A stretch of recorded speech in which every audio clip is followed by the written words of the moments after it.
I never thought the truth would hit me like a silent earthquake, the kind that shakes the ground beneath your feet, but no one else seems to feel it. It wasn't a shout, not a dramatic reveal in a moment of anger. It came in pieces, scattered whispers, and a glance that lingered too long. Mom's voice was calm when she said it, almost too calm, like she was reciting a script she'd practiced for years. "You don't belong here the way you think you do." The words hung in the air, but the meaning behind them was a chasm I could barely see across. I stared at her, trying to catch the real meaning beneath her polished mask. Dad was quiet, sitting at the edge of the room, his hands clenched in a way I hadn't seen before, tight, protective, almost broken. Nathan was silent too, but the way he avoided my eyes told me he already knew. That he had always known. For years, I had believed in the fragile illusion of our family, the polite smiles at dinner, the carefully edited Instagram posts, the holidays with just enough laughter to cover the cracks. But that afternoon, everything cracked wide open. I tried to ask questions, but every answer only deepened the mystery. How could Mom hide something so huge? How could Nathan be part of it without telling me? And what did Dad know or not know? The room felt smaller, heavier, as if the walls themselves were pressing in on me. When the confrontation finally ended, I didn't know what to feel. Anger, betrayal, confusion, relief, all tangled into a knot so tight I couldn't breathe. I left the house without looking back, the door shutting quietly behind me, but in my heart, a storm was raging. I wandered the streets near our home for hours, the early evening casting long shadows that seemed to mirror my mood. I wanted to disappear, to find a place untouched by secrets. Instead, I found myself at the small cafe where Dad and I used to meet when I was younger, before the silence grew between us. He was already there when I arrived, nursing a cup of espresso with that distant look he gets when he's carrying too much on his shoulders. For a moment, neither of us spoke. The weight of unspoken words filled the space. Finally, he looked up, eyes tired but steady. "Emma, I think maybe we need to go back. To the beginning." I didn't understand at first. Back? Where? To Italy. To our roots. To find the pieces we've lost. Maybe even ourselves. The idea felt impossible. The wounds were still raw, and the family was a tangle of pain and silence. But beneath the fear, there was a flicker of something I hadn't felt in a long time. Hope. That night, as I lay awake, I thought about the journey ahead. Not just the flight across the ocean, but the emotional path that would force us all to confront what had been hidden for so long. I didn't know if the trip would heal us or break us further. But I knew I had to try. Because sometimes the only way forward is to face the past, even if it's the hardest thing you'll ever do. The days after that cafe meeting slipped by in a strange blur, neither fully real nor entirely imaginary. The house felt different somehow, quieter, or maybe just more hollow.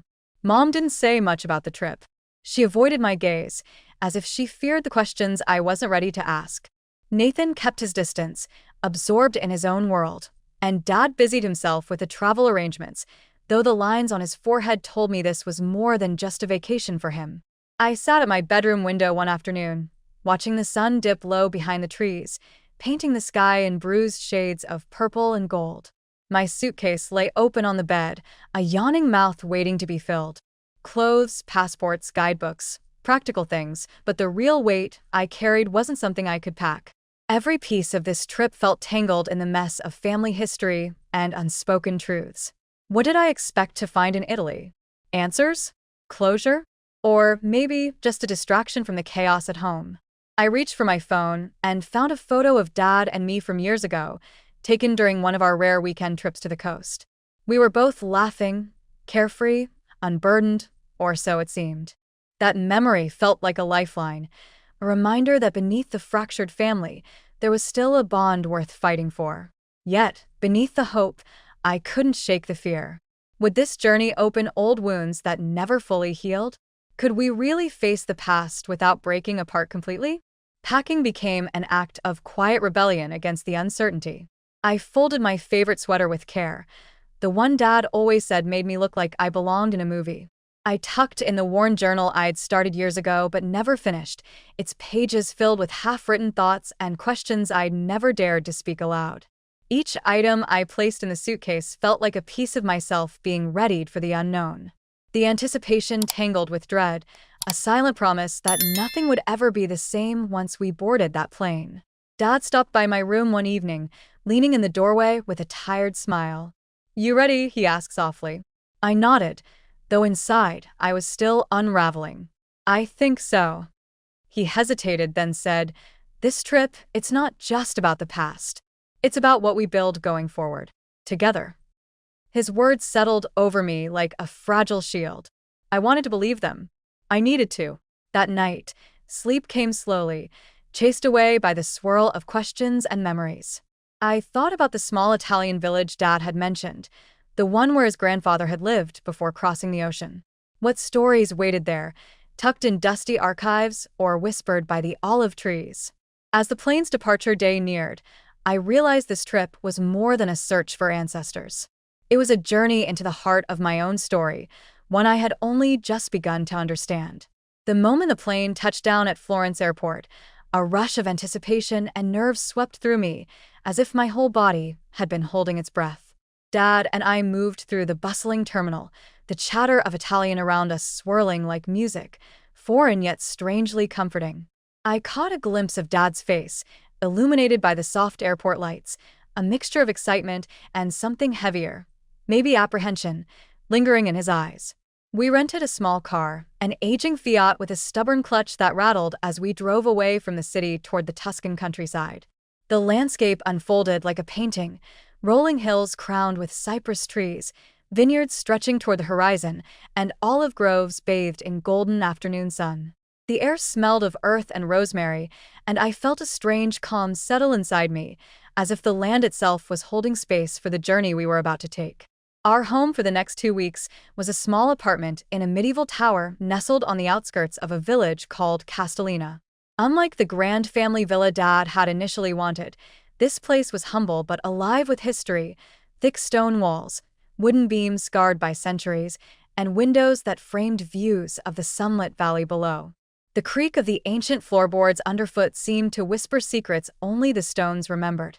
That evening, after unpacking, Dad and I sat on the terrace with glasses of local wine, the sky a fading canvas of pink and orange. Silence hung between us, heavy but not uncomfortable. I could tell Dad was gathering his thoughts. "I found some records at the village office," he said finally, voice soft with reverence. "Birth certificates, marriage licenses, all dating back over 100 years. We're not just following a map. We're tracing a story." I nodded, my fingers tracing the rim of my glass. "Do you think we'll find answers to why things went wrong? Between Mom and you, between all of us?" Dad sighed, the weight of years pressing down. "I don't know if answers can fix everything, but maybe understanding the roots helps us grow beyond the pain." The next morning, we set out early, driving narrow roads flanked by vineyards heavy with grapes ready for harvest. Castellina felt like stepping back in time. Cobblestone streets winding past weathered stone houses, flowering balconies bursting with color, and the scent of fresh bread mingling with the crisp air. At the small municipal building, a modest office awaited us. An elderly woman named Lucia greeted us with a warm smile and eyes sharp with curiosity. When we mentioned the family name, her face lit up as if she'd uncovered a precious gem. "Valsano," she repeated, the Italian rolling off her tongue like a song. Ah, famiglia storica. "You are part of this village's soul." Her English was broken, but her kindness bridged the gap. She led us to a dusty cabinet filled with ledgers and faded photographs, each page a portal to a past that suddenly felt startlingly close. Hours passed as we pored over the documents, tracing the footsteps of my great-grandfather Antonio, the man who had left these hills for America in 1912. A photo of him as a young man showed a glint of determination in his eyes, the same spark I saw in Dad's face now. Lucia made a phone call, and soon after, we were invited to Sunday lunch with distant relatives, Italians who shared our blood but spoke in a dialect thick with history and warmth. That meal beneath the grapevine-draped pergola became a tapestry of stories and laughter, tears and embraces. Names I'd never heard before became alive, woven into the fabric of our family's past. As I sat beside Dad, Watching him quietly weep while holding a faded photograph of his grandfather, I felt the fragile thread of connection grow taut between us.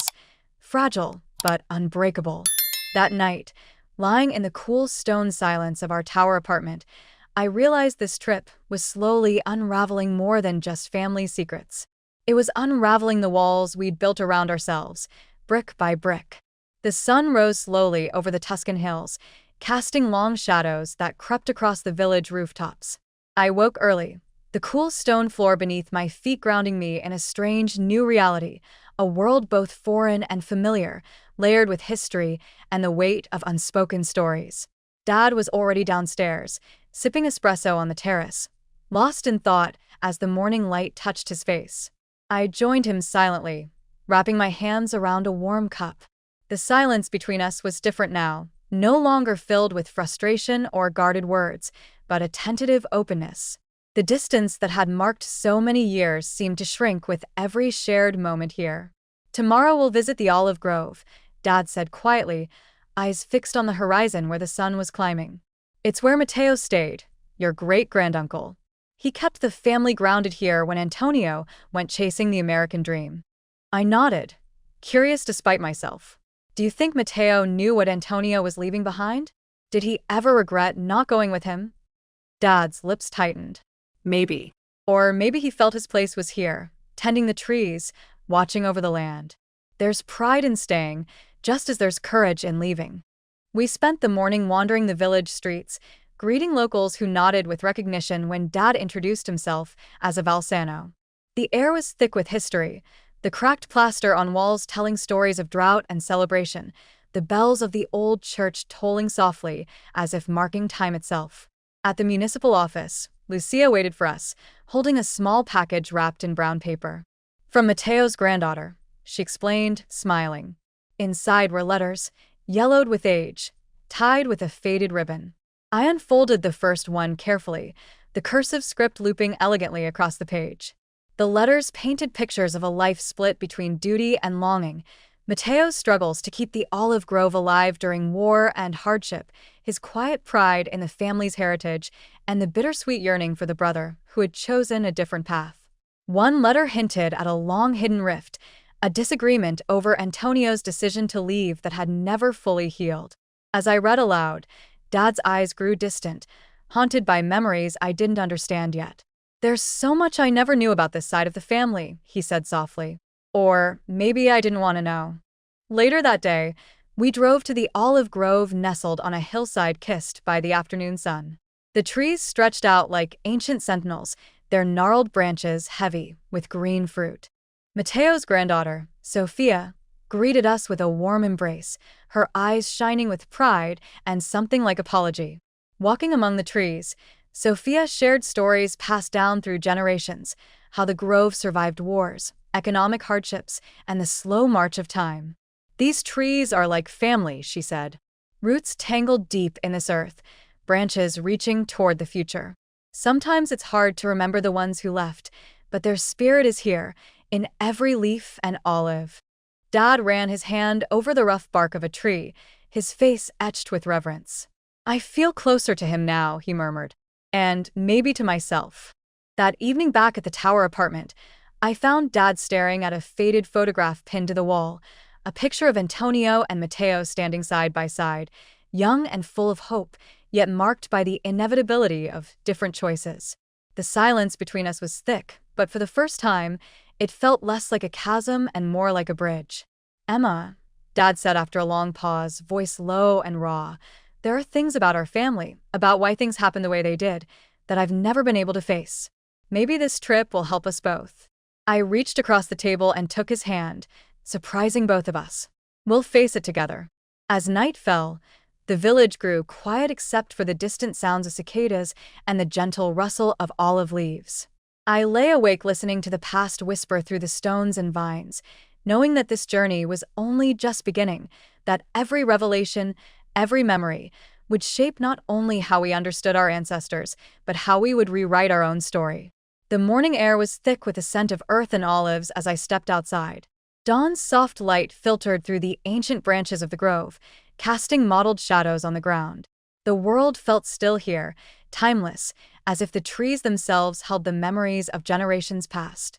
Dad was already waiting by the old stone wall, tracing the rough surface with his fingers. His expression was thoughtful, almost somber. "This land," he said quietly, "it's more than soil and trees. It's the foundation of everything we lost, and everything we might still find." We spent the early hours walking among the olive trees, the silence between us no longer heavy, but charged with unspoken understanding. Sophia joined us, her presence warm and steady, bridging the gap between past and present. She showed us how the olives were harvested, how each tree was tended with a reverence that spoke of a deep, almost sacred connection. As we settled beneath a broad olive tree for shade, Sophia pulled out a weathered leather-bound book. "This belonged to Matteo," she explained. "His journal. It's been kept safe all these years." The pages were yellowed and delicate, filled with neat handwriting and sketches of the grove, family members, and the village. Dad flipped through it reverently, his eyes scanning each line. "It's like hearing his voice," he whispered. "After all this time." The journal told stories of resilience, the hardships during the war, the long days tending the grove, the quiet battles fought in letters and memories. But beneath the surface, I sensed something else, a shadow, a tension between Matteo and Antonio that went beyond mere geography. One entry, dated just months before Antonio left for America, hinted at a bitter argument. Matteo accused his brother of abandoning not just the family, but their legacy. The words were raw, filled with pain and betrayal. How could he leave without looking back? Matteo wrote, "Did he ever think about what he was breaking apart?" Dad's face darkened as he read, his fingers trembling slightly. "I never heard this side of the story before," he said. "Or maybe I was afraid to." I reached out, placing a hand on his arm. "It's okay. We're uncovering it now, together." The afternoon brought an unexpected visitor.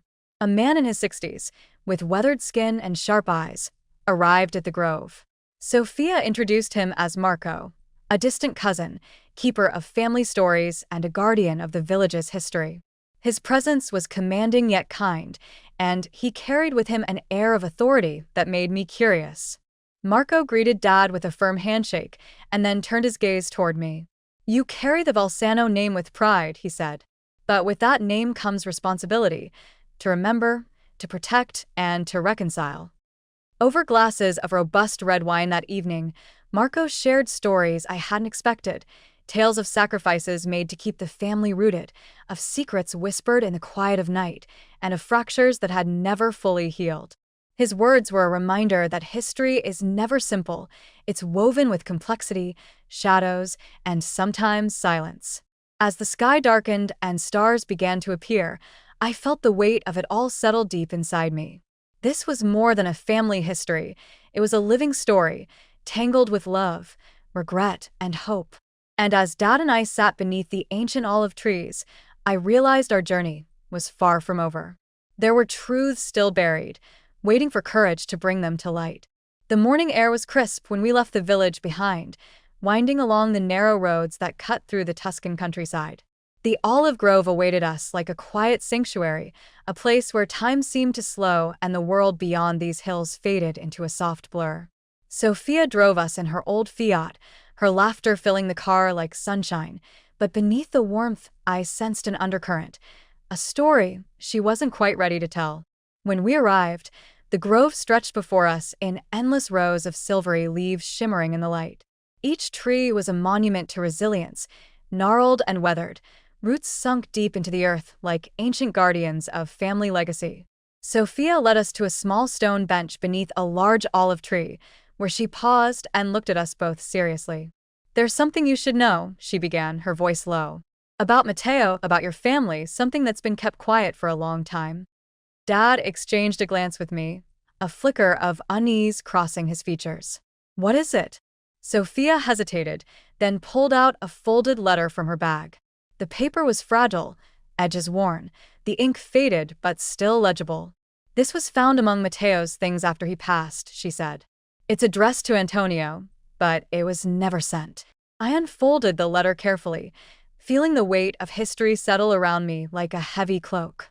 The words inside revealed a rift far deeper than we had imagined, a betrayal that had fractured the brothers' relationship and rippled through generations. Matteo spoke of a secret he had kept, a family dispute that went beyond business or property. Something that involved choices made in America, choices that had hurt those who stayed behind.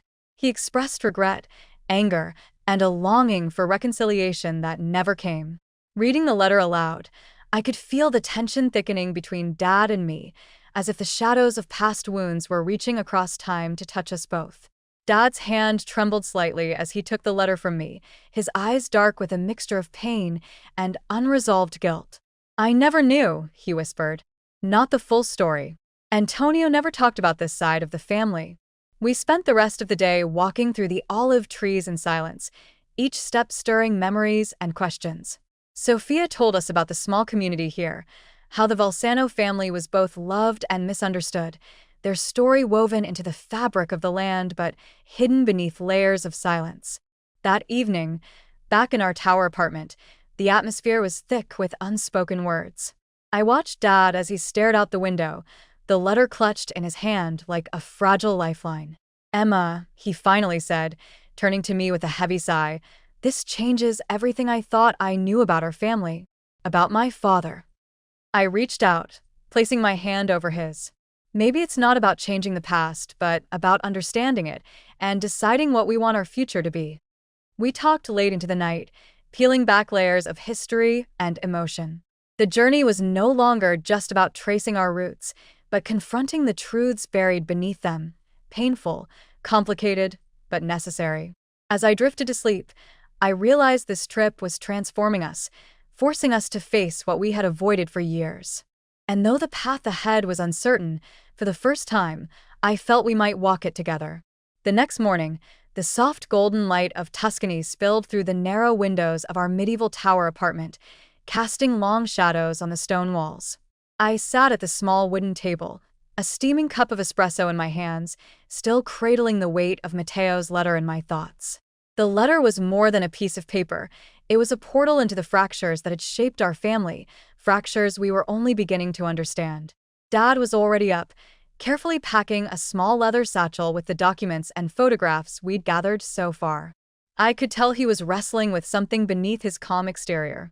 His eyes, usually steady and confident, flickered with uncertainty. "We should visit Matteo's old house," he said suddenly, breaking the silence. "It's not far from here. Maybe seeing where he lived will help us understand him better and why the brothers drifted apart." I nodded, grateful for a task to focus on. But before we could leave, my phone buzzed insistently. It was Mom. I hesitated, staring at the screen. Our conversations lately had been a minefield, tentative, guarded, always with an undercurrent of tension. Still, I answered.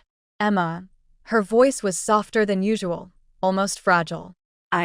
I've been thinking a lot about you and your trip. About us. Maybe we should talk." Her words surprised me, and for a moment I wondered if the therapy had finally started to break down her defenses. But the doubt lingered. "Mom, I'm in Italy with Dad," I said cautiously.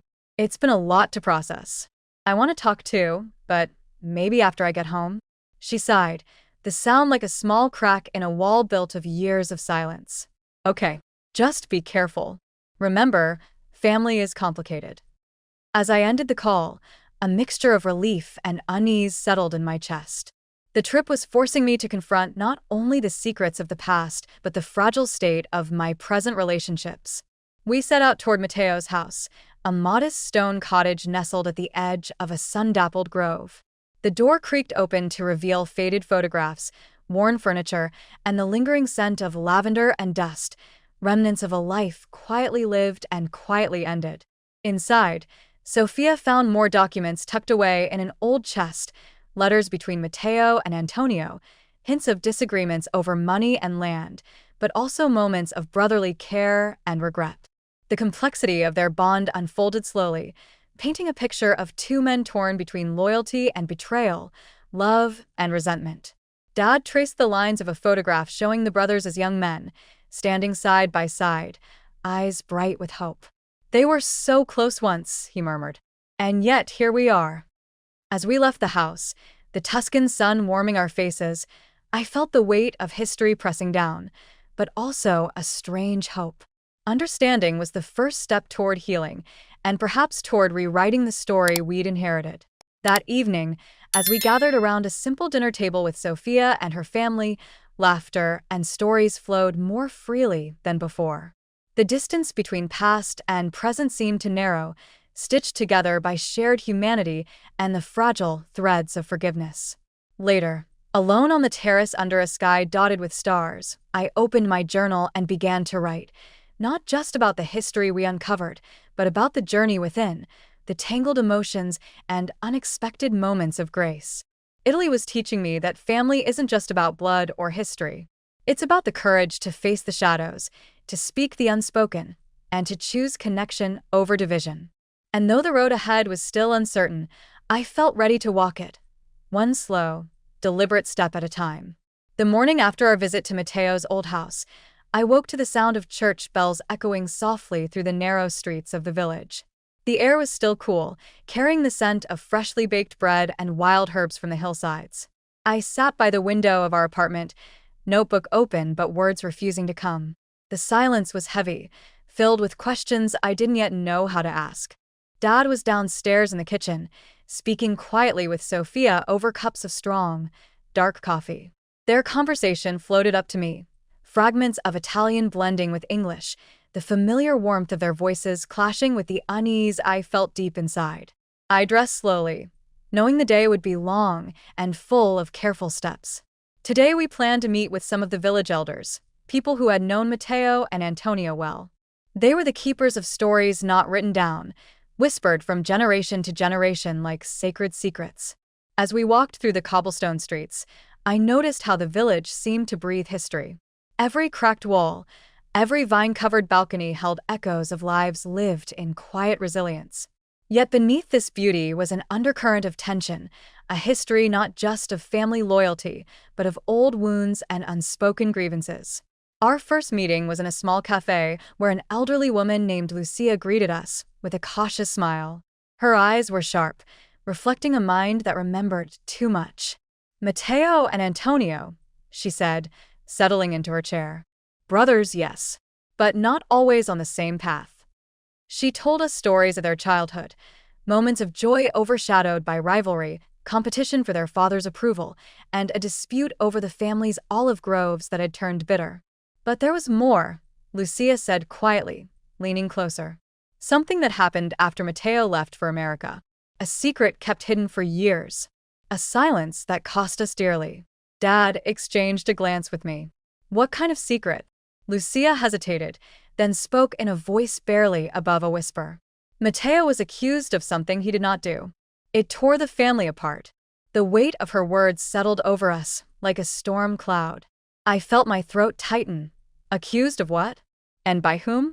Later, as we wandered back through the village, the afternoon sun casting long shadows, I found myself lost in thought. The letter, the accusations, the silence, all pieces of a puzzle I was only beginning to glimpse. That evening, back in the apartment, Dad and I sat across from each other at the worn wooden table, the room filled with the soft glow of candlelight. I reached for his hand, feeling the tremor of shared pain. "We can't change what happened," he said, voice rough. "But maybe we can understand why. Maybe that's how we begin to heal." I nodded, tears stinging my eyes. It feels like we're peeling back layers of grief and betrayal. But what if we uncover things we're not ready for? Dad smiled sadly. "Sometimes, the truth is the hardest gift, but it's the only one that lasts."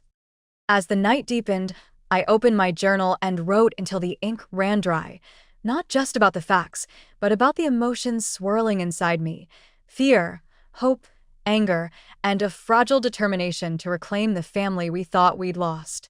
Tomorrow, we would meet more villagers, follow the threads of silence further, and perhaps come closer to the heart of the story Matteo tried to tell.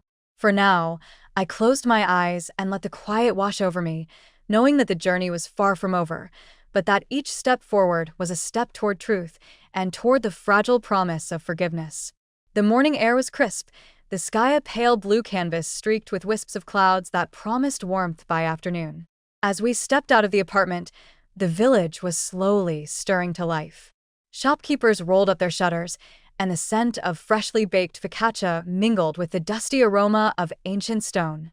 Dad, Sophia, and I walked together through the winding alleys, toward a small house nestled beneath a gnarled old olive tree, a tree so ancient its twisted branches seemed to hold centuries of secrets. Our destination was Pietro's home, a man revered in the village as the unofficial historian and storyteller. His reputation was that of a man who remembered everything and forgot nothing. Though his hands were weathered and his back bent with age, his eyes gleamed with sharp intelligence. We found him sitting outside on a wooden bench, a cigarette dangling between his fingers, as he watched a few goats amble by. He greeted us with a curt nod, his gaze appraising but not unkind. "I hear you're looking into the Langston brothers," Pietro said, using the family's original surname before Matteo had adopted his American name. "You want to know what really happened? Why the silence? Why the rift?" Dad stepped forward. "Yes, Pietro. We're trying to understand, not just the facts, but the emotions, the reasons." Pietro puffed on his cigarette and nodded slowly. Good. "Because the truth is never simple. It's layered, like the soil beneath these olive trees. And sometimes, the deeper you dig, the more you disturb." He motioned us to sit, and as we settled, Pietro began to speak, his voice low, measured, as if recounting a sacred tale. Matteo was the younger, quick-witted, restless. Antonio, the elder, was steady, the one who stayed to tend the groves, to keep the family business alive. There was always tension between them, not just sibling rivalry but something heavier. Expectations. Disappointments. He took a long drag and exhaled slowly. The accusation came after Matteo left for America. Something terrible, a crime that shattered trust. Some say it was a lie, others believe it was a mistake. But Antonio believed it, and that belief hardened him, made a wall between them that never fell. I listened, heart pounding, trying to imagine the brothers, my family, torn apart not by simple misunderstandings but by betrayal and unresolved pain. "Did Matteo try to clear his name?" I asked softly. Pietro smiled sadly. He did. "But when you're far from home, your voice is weaker. And when the family turns its back, sometimes the silence is the loudest punishment." The afternoon slipped away as Pietro unfolded more of the story, how the village had taken sides, how old friendships fractured, and how Matteo's absence became a wound that never fully healed. When we finally left, the sun was dipping low, casting long shadows over the hills. Dad was silent, his usual calm replaced by something more vulnerable. "That story, it's heavier than I thought," he admitted. "But now, I understand why my father never spoke of Matteo." I squeezed his hand, feeling the fragile thread between us strengthen. That night, back in the apartment, I sat alone on the terrace, the cool breeze brushing my face as I stared at the stars. My journal lay open on my lap, but the words wouldn't come. Instead, I replayed Pietro's stories over and over, the echoes of broken trust and love lost weaving through my thoughts. I realized that healing wouldn't come from uncovering every secret at once, but from patience, from listening, and from allowing the past to be told in its own time. And so, I made a silent promise to myself, to keep walking this path, however winding, with courage and compassion, for myself, for my father, and for the family we were beginning to rebuild. The morning light spilled softly through the sheer curtains of the apartment, casting a warm glow on the faded photographs lining the walls. I sat at the small kitchen table, nursing a cup of coffee that had long since cooled, staring at the framed picture of my mother from years ago, her smile seeming both distant and sharp. The image felt like a gatekeeper to so many unanswered questions, and after yesterday's stories from Pietro, I couldn't shake the uneasy knot growing in my chest. Dad was already out, walking through the village to meet with an old friend who had known Matteo back when he first arrived in America. Sophia was in the bedroom, quietly packing her things for the next leg of our trip. I was alone with my thoughts and the shadows they cast. The silence was broken by a soft knock on the door. It was my mother, Elena. She entered slowly, her eyes wary, but carrying a softness I hadn't seen in years. The distance between us felt palpable, years of misunderstandings and unspoken resentments folding like invisible walls. "Emma," she said, voice tentative. Can we talk? I nodded, motioning to the chair opposite me. She sat down, her hands nervously twisting a delicate silver ring. For a moment, neither of us spoke. The weight of our shared history hung in the air, thick and suffocating. I heard about Pietro's stories, she finally said, her voice barely above a whisper. About Matteo and Antonio. About the accusations. I swallowed hard. Yes. It's more complicated than I thought. But I want to understand. I want us all to understand. Her eyes flickered with something. Regret? Fear? Before she spoke again. There are things I've kept quiet.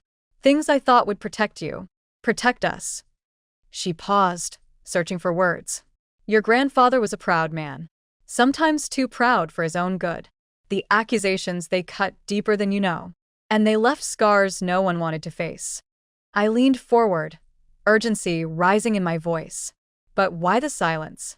Why did no one try to clear Matteo's name? Elena's hands clenched tightly. Because in that silence, we hoped the wound would heal on its own. But it festered. And in trying to protect the family, we lost sight of what really mattered. Tears welled in her eyes, and suddenly, I saw her not as the distant mother who had pushed me away, but as a woman trapped by her own fears and pain. I'm sorry, Emma. For everything. Her apology opened a floodgate of emotions in me, anger, relief, sorrow, and hope all tangled together. As the afternoon wore on, we spoke in fragments, memories, regrets, small confessions, slowly unraveling the threads of our fractured relationship. It wasn't perfect. It wasn't all healing. But it was a beginning. Later, when Dad returned, he brought news from America, letters Matteo had sent, fragments of a life lived far from home, yet never fully disconnected. One letter spoke of loneliness, of a man wrestling with identity and exile. Another hinted at dreams of reconciliation, of returning to the village to mend broken ties. Reading them, I felt a surge of both sadness and determination. Matteo's story was not just about betrayal and loss. It was about hope, resilience, and the courage to face a painful past. That night, as I lay in bed, I realized our family's journey was far from over. But with each conversation, each story uncovered, we were moving closer, step by tentative step, toward the healing we so desperately needed.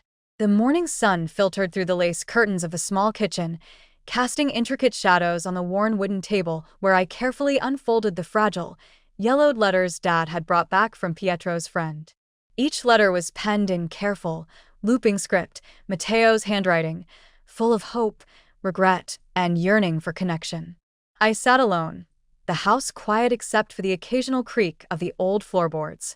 The room felt heavy with history, every word on the page pulling me deeper into a story I had only glimpsed before, a story of a brother who had crossed oceans and decades, but remained tethered by invisible threads to the family he left behind. The first letter was dated 1923. Matteo, newly arrived in America, wrote of the overwhelming loneliness he felt amidst the bustling streets of New York. He described the harsh winters, the unfamiliar language, and the endless work at a factory that left him exhausted but determined. I carry the scent of olive trees in my heart, and the hope that one day I will see my family again. America is vast and unyielding, but I will not falter. For us. As I read, I imagined Matteo, young, resolute, a stranger in a strange land. His words revealed a man who longed for belonging but was haunted by the weight of expectations and the silence that had grown between him and our family. The second letter was more painful. Written 5 years later, Matteo expressed frustration and despair. He mentioned a falling out with Antonio, my grandfather, a disagreement shrouded in vague references to pride and misunderstandings. The rift was never explicitly detailed, but the sadness in Matteo's tone was unmistakable. I fear the gulf between us grows wider each day, but I hold on to the hope that time will heal wounds too deep for words. I paused, my fingers trembling slightly.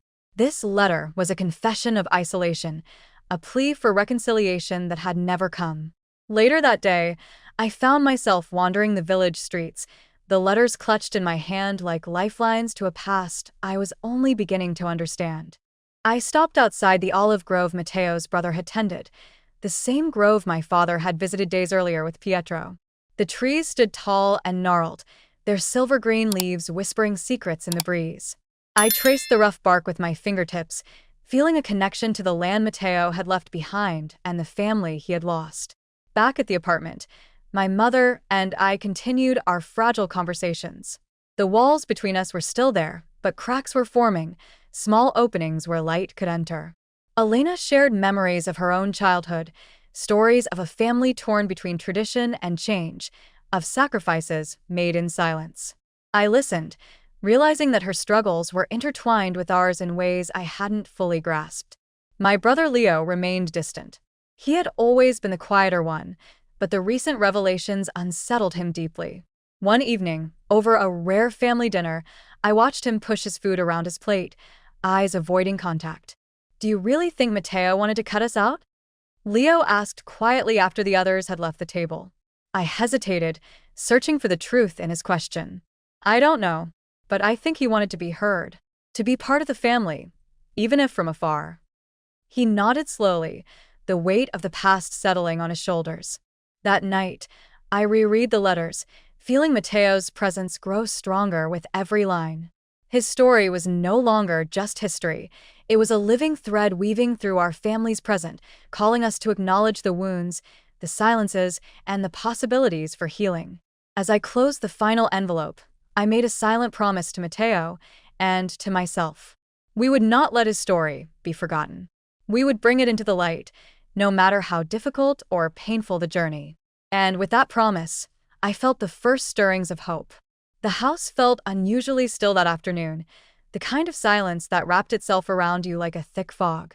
I sat on the edge of my bed, the fragile stack of Matteo's letters beside me, and stared out the window at the late spring rain falling in soft, steady sheets.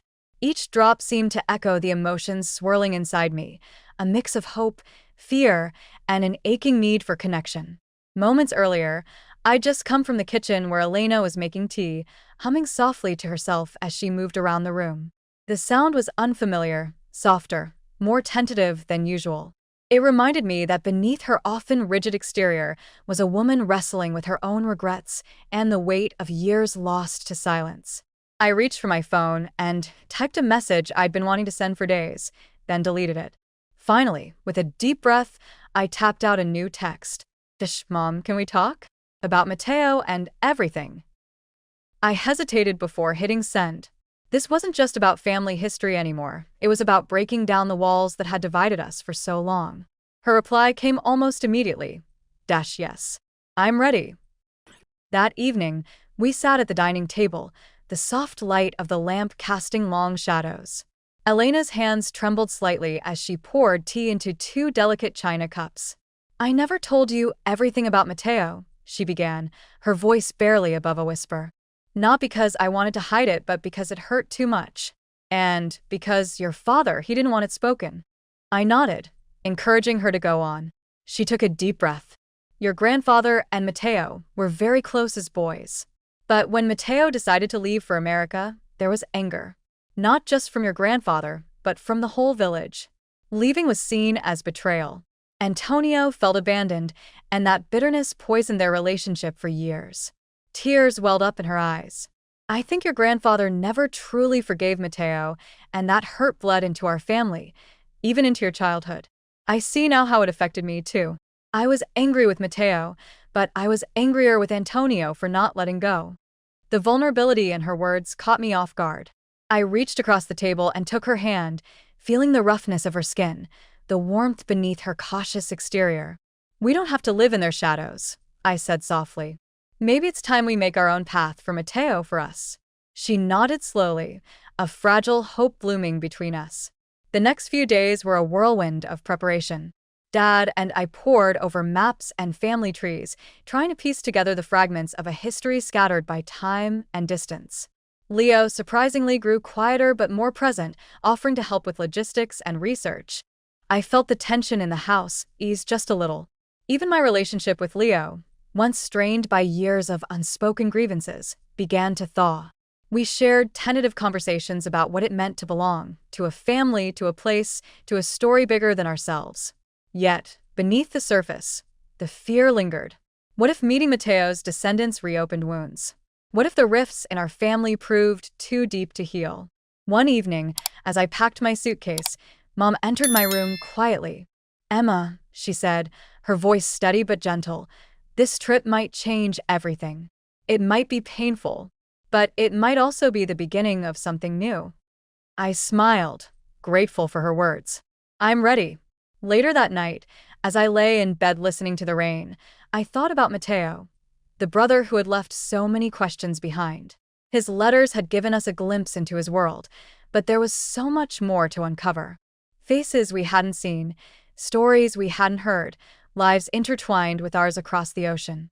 I realized that this journey was not just about family history. It was about reclaiming the parts of ourselves we thought were lost, about forgiveness, understanding, and the fragile beauty of connection. As sleep pulled me under, I held onto that thought like a lifeline. The next chapter of our story was waiting in Italy. The flight from New York to Florence seemed to stretch on forever, both in time and in anticipation. Dad sat beside me, his fingers nervously tapping against his leg. Mom, quieter than I'd ever seen her, was staring out the window, eyes fixed somewhere beyond the clouds. As we descended into the Tuscan countryside, the familiar patchwork of rolling hills, vineyards, and sunlit olive groves came into view. A surge of emotion hit me. This was the land where Mateo had lived, where our family story had taken root long before America ever entered the picture. Our small rental car wound its way along narrow, winding roads until finally, we arrived at Castellina, a village that time seemed to have brushed gently but refused to erase.